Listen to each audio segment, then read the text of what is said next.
Hey everyone, last time we were at Busch Gardens for Christmas Town, we covered the park pretty thoroughly, but one of the things that was a little bit glossed over was the food. We know that food can be pretty important to your visit to the park, so this video is going to pretty much take a deep dive into everything you can find at the park that you can eat that's special for the event. So we're going to go all around, check out every restaurant that has anything new, and also, even more importantly, we're going to be checking out a behind-the-scenes look at the new coaster coming for 2025, the Wolf's Revenge. So if you're just here to check that out, you can skip right to the end of the video. Otherwise, let's go take a look at the food.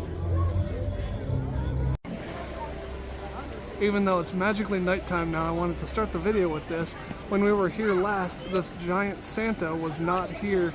So in a couple of weeks since we were last here, they put the giant Santa in here. I was wondering where it was. I'm kind of surprised it took them so long to put it out, but it's here now. Since the last time we were here, at the front of the park they added this little photo op, the Busch Gardens Christmas Town 15-year sign. And it looks like they have you in a nice frame.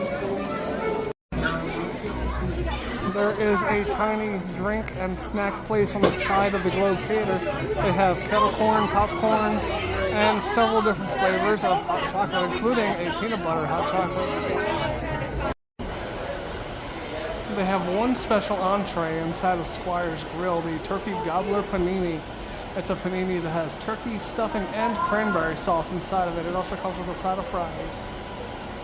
Outside of Squire's Grill is an exterior sweet shop called Squire's Sweets, and at Squire's Sweets they have a couple of limited time special floats, and I'll probably have to do a freeze frame here because the descriptions are kind of long, but you can see the two different flavors that they have, and the purchase of the floats they will donate $1 to the Boys and Girls Clubs of America for each one you purchase. They have the gingerbread float and the North Pole Fizz. You can see what the ingredients are in each one. To give you an idea, if you haven't seen it before, here's Squire's Sweets, this window out here, and the entrance to Squire's Grill is just right there in that building. Inside the sweet shop, they have a few different holiday colored treats. I believe these same treats are here year-round, but they're not always colored with the Christmas sprinkles. A few different types. Some pretzel rods down there, some giant cookies at the bottom. Here's a look at the different types of Christmas donuts that they have. Christmas tree donuts, Santa's Lane peppermint. This one doesn't have a label on it. Ugly sweater. See Winter Wonderland blueberry and a frosty marshmallow. A couple of holiday fudge flavors. There's a pumpkin. There's an eggnog over here. There's a peppermint in the back. There's also a container full of gummy gingerbread men. I've never seen gummy gingerbread men before. Oh, it looks like they also have a selection of gummy ornaments and gummy Christmas trees. Some foil-wrapped presents that we believe are caramel, so they're not labeled though. And also these little Santas and snowmen. Over at the gem mining station, with it being closed for the season or at least closed for today because of the cold, do you notice anything? I like when people put little hidden objects in places.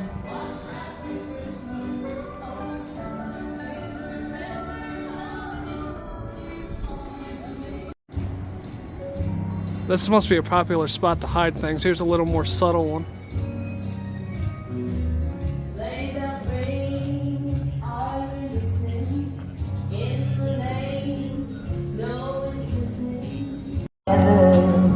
Inside of Three Rivers Funnel Cake and Kettle Corn, there's a special Christmas Town item.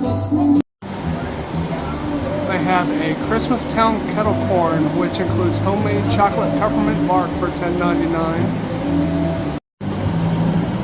You can also get a Christmas tree popcorn bucket featuring Elmo holding up presents, and the souvenir mug is here as well.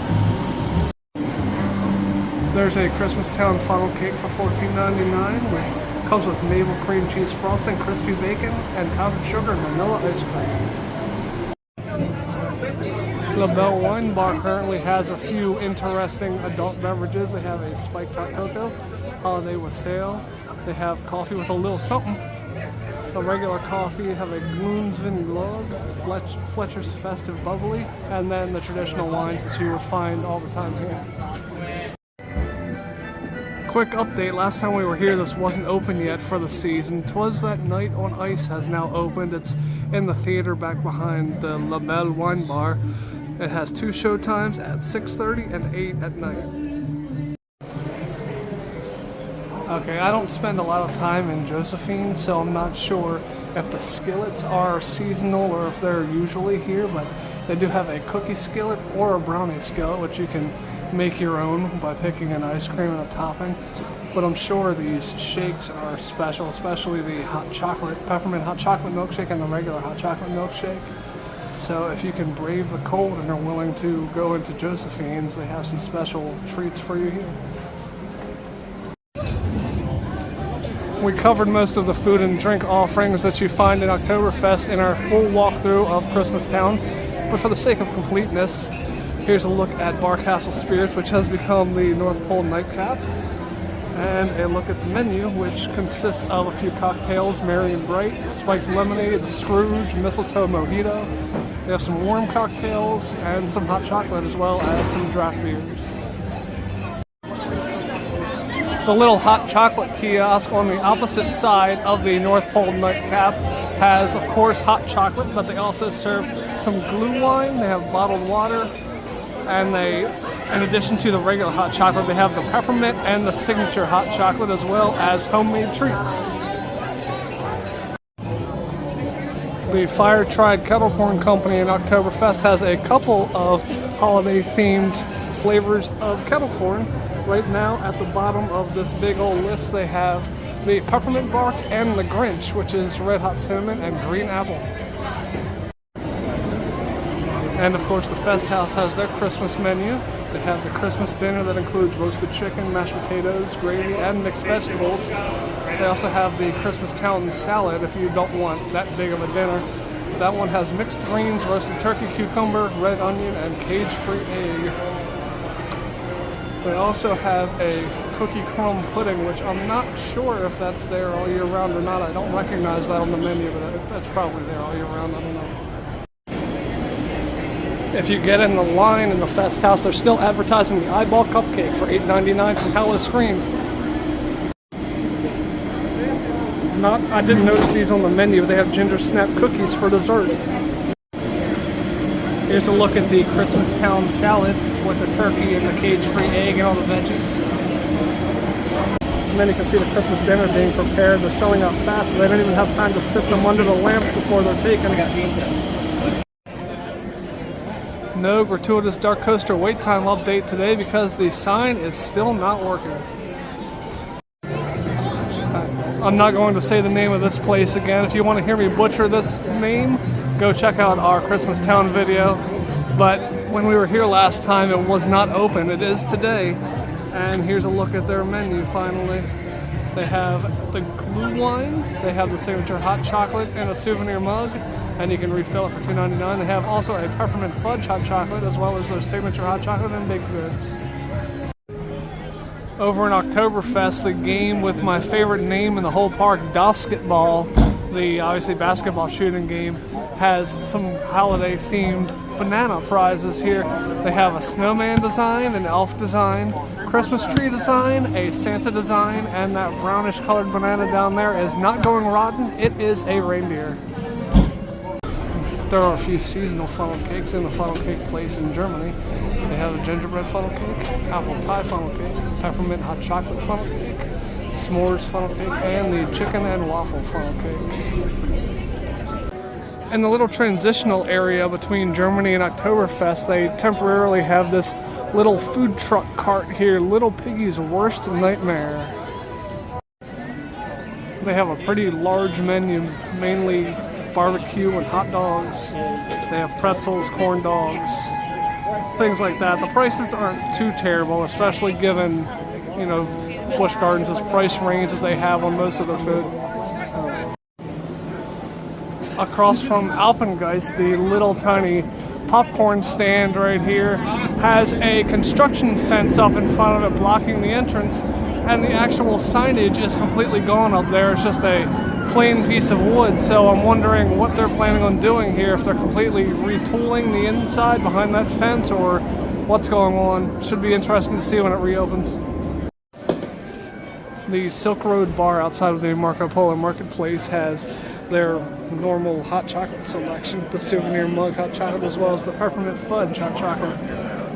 A couple of special desserts in the Marco Polo Marketplace: a pumpkin cheesecake, the cookie dessert that we saw over in the Fest House. They also have a couple of different cupcakes, the red velvet, this chocolate cake, and the carrot cake. Since the last time we were here, they added a big Rudolph the Red-Nosed Reindeer sign to let you know where to find them. It leads you right to the entrance to Apollo's Chariot, where you can find the meet and greet. The Rita's in Festa Italia / Holiday Hills has a couple of special hot chocolate flavors. They have some sea salt caramel and some toffee that we haven't seen anywhere else, in addition to the typical peppermint fudge and the signature. You can find this in various stores throughout Busch Gardens, but I should mention that they do have some gourmet popcorn they call Christmas candy corn here, with red and green in color. Grogan's Pub has a few special drinks for Christmas Town. They have a couple of cocktails, the Annie Grogan Spike Cider and Irish Coffee. They also have some hot chocolate varieties, a regular one in a souvenir mug, a peppermint hot chocolate, and a signature hot chocolate. On tap at Grogan's, second from the bottom of this list here, is the Virginia Beer Company Christmas Town Holiday Stout. And since we're talking food in this video, why not go inside of Santa's Fireside Feast and check out their buffet that they have in there. Santa's Fireside Feast is located in the castle at the far end of Ireland. Normally Castle O'Sullivan, this banner covers up the name Castle O'Sullivan for the season, but you would actually go and check in at the desk right inside here, and then you would actually go to eat over in this far right archway. You go through here, and there's a door back there that you would take to go into the room where you would get your food. Santa's Fireside Feast is a buffet style, and they have various things there. This is just a sampling of what they have. They have some pasta and chicken. They have turkey and mashed potatoes, gravy. They have a salad with your choice of salad dressing. I happen to get the Golden Italian. They also have hot dogs, chicken nuggets, rolls, some stuffing, and that's all we could fit in our plates, but there are other things that we'll get later. Here are the other items that you can find on the buffet. You have some macaroni and cheese, some ham, some mixed veggies, and also you can get yourself a little cup of chili. They have shredded cheese, some hot sauce you can add to it, and some sour cream. And of course we can't forget about dessert. Here are your choices for dessert. They have a chocolate chip cookie or a snickerdoodle, and also a chocolate cupcake and a red velvet cupcake. I said or for the cookies, but it's really and. You can get as much as you want. They have your choice of beverages, and they also already have the condiments sitting at your table. At the end of the feast, you're allowed to go up and have a meet and greet with Santa, and one of the fun features is at your table they have a letter to Santa that you can pen to give to him when you get up there. It even has the Christmas Town logo at the bottom. Also, when you meet Santa at the end, you will get your picture taken with him, and you have the option to purchase it if you prefer. It's obviously optional, but the option's there for you. We call this a dress rehearsal. I know what a dress rehearsal is, Jolly, but we can't have a dress rehearsal until we've checked off the list. Oh, the list! I knew I was forgetting something. I was just so excited to get dressed up. The cookies need just a few more minutes. Hello, Santa dear.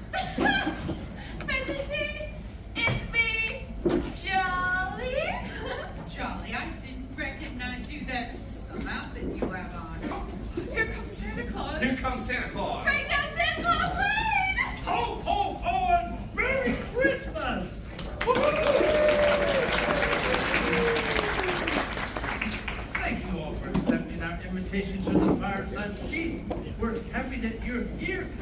good to see all of you. Welcome. May I have a cookie after the storm? Oh, me too. Only if you're on the nice list. But, Papa, I write the nice list. But Papa, I have an eraser. Wait, Papa. I have a permanent ink pen. Nice list. Check, Mrs. Claus. Wow. There you are, Santa. Away to the window, I flew like a flash, tore open the shutters, and threw up the sash. The moon on the breast of the new fallen snow gave a luster of midday to objects below. When what to my wandering eyes should appear but a miniature sleigh and 8 tiny reindeer. I do so love that story. And I just love hearing you tell it. Oh, cookies! Oh, Mama, just in time. I'm famished. Oh, Papa, honey. These cookies are for our guests. Oh, Mama's always Not right. yet. But now the main reason why we're here today, a behind-the-scenes look at the construction of the Wolf's Revenge coaster. It being the 50th next year, right, there's some more opportunity. We've also been asked to do 2 grand openings, if you will. One would be, we're hoping in April, May time. As long as the rain stays away and construction continues. And then the second one would be probably when school lets out. Near the end of June. Yeah. Will there be any Easter eggs in the original? Maybe. No spoilers? Listen, I'm sure you'll all wonder, but we did not originally go with the original name of the Big Bad Wolf just because we didn't know how the reaction would be. You know, we understand Big Bad Wolf was where Revolt lives, and it's not the same ride, it's not the same layout. But we know it was the ride that was missed. We wanted to pay homage to it. And then we heard an overwhelming amount of people emailing us and texting us and sending us messages saying you need to call it that. So that's where we went back. According to the Wolf. We put a tagline on it. It's not the original. We understand. Yep. I mean, it was one of my first coasters. I lived up in Pennsylvania, and we came down to Virginia Beach all the time. This was a yearly stop. What part of Pennsylvania? Reading. It's 42 with family, 48 alone, and I believe there is a maximum height of 72 at that again. B&M made some updates. Is your grand opening going to be just like an open day, or is it like going to be a pre-registration? We'll do the same thing. So we will have member rides too. We will have a media day too for rides, and then it will be open. So we'll do like 4 days of membership rides a week before we open it, and then we'll open it on probably a Friday. Hoping before Easter. This will all get redone. This is going to stay. This will be the old photo key location. We'll put some merch in there. Most of this will be thematically done here. So if you remember the bell that was in front of Fest House will be kind of the centerpiece of the area. So that would be the warning signals, and you'll see bells throughout. Silence of the bells.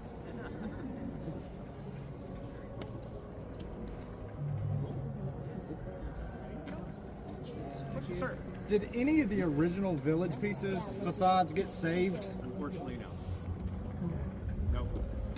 The only thing that we found as we were kind of looking for some relics from the past is there's just a Big Bad Wolf car that goes to the museum, and that's about it. One of the things he mentioned was that this building is going to remain.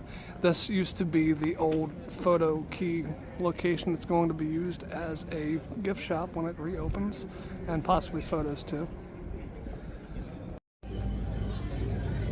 So that's all of the nice treats that they have at the park for Christmas Town.